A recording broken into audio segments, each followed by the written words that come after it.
Masih percaya bahwa hanya Rusia penjahat perang yang tidak berperi kemanusiaan, atau semua negara yang berperang menumpahkan darah rakyat yang tak berdosa adalah mereka tidak berperi kemanusiaan?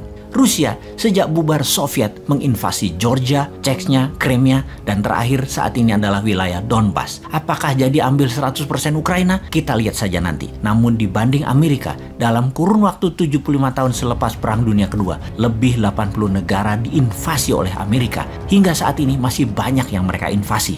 Dengan data selama hampir 70 hari perang di Ukraina, pengamat militer makin percaya bahwa Amerika pasti masuk secara terang-terangan ke Ukraina perang melawan Rusia karena hegemoni dolar tertantang rubel dan emasnya Rusia. Untuk membuktikan analisa pengamat militer tersebut, kita kembali ke tahun 1971.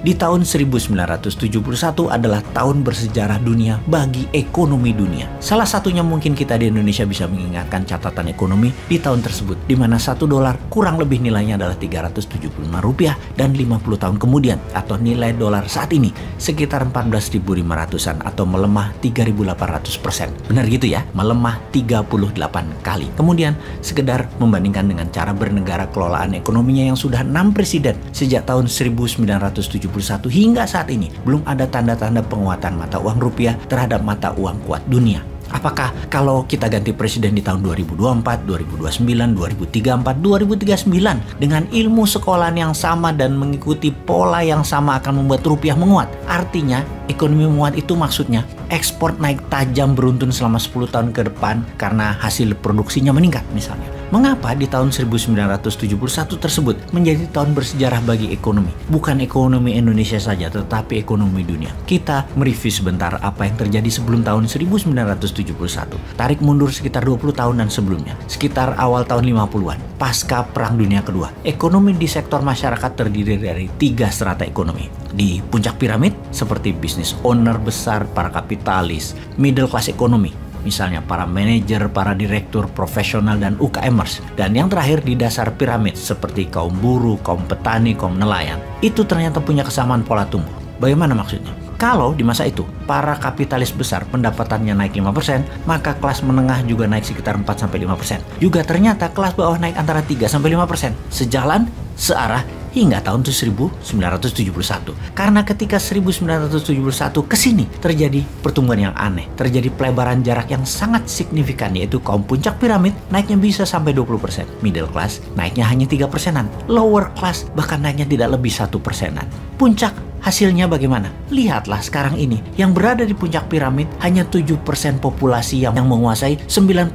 porsi ekonomi dunia atau di sebuah wilayah. Kemudian 23% populasi atau disebut middle class di piramida kemakmuran memegang 7% kemakmuran ekonomi dunia. Lalu di dasar piramida hanya mendapatkan 3% porsi ekonomi, namun merupakan 70% manusia di sana. Apa yang terjadi?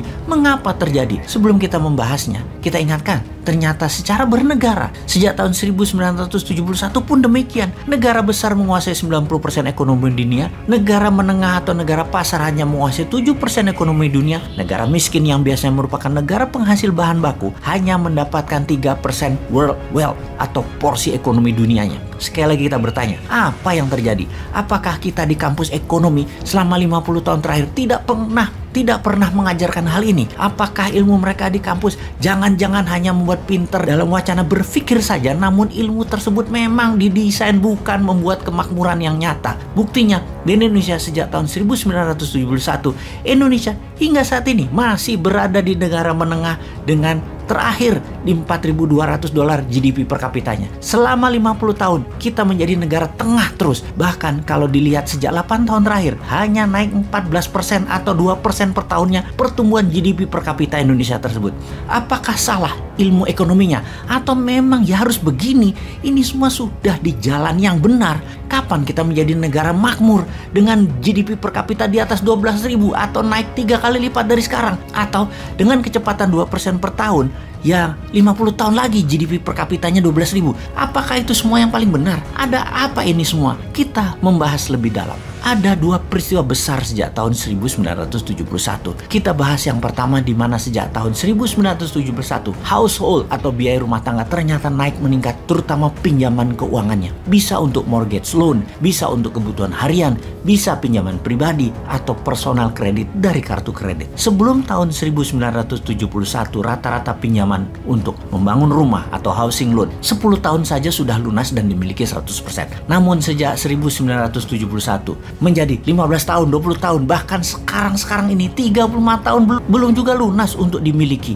Dan itu terjadi di kaum dasar piramid. Seumur hidup mereka jadi budak uang. Diperkenalkannya personal kredit konsumtif meningkatkan daya beli produk, benar, tetapi menyicil dengan bunga tinggi, mereka jadi budak uang selamanya. Pembuatnya para kapitalis yang terima uang tunai dari Anda. Kaum dasar piramid menyicilnya seumur hidup. Sistem perbankan yang meminjamkan uang, mereka memerlukan surat berharga, surat tanah, atau kolateral berharga lainnya. Tidak membuat kelas menengah pengusaha menjadi cepat makmur karena tidak ada akses keuangan pinjaman untuk hal produktif. Namun kalau mereka pegawai malah dapat pinjaman, terutama pinjaman untuk rumah, yang mana sisanya diberikan juga untuk membeli barang-barang yang turun nilainya, seperti membeli mobil, membeli motor, yang dipastikan 95% pembelian mobil dan motor untuk konsumtif, bukan untuk niaga dan komersial, dan nilainya selalu turun tapi diizinkan untuk mendapatkan kredit. Inilah yang menyebabkan kelas menengah naiknya sedikit, kelas bawah hampir tidak naik-naik, dan membuat mereka seumur hidup jadi budak uang. Sementara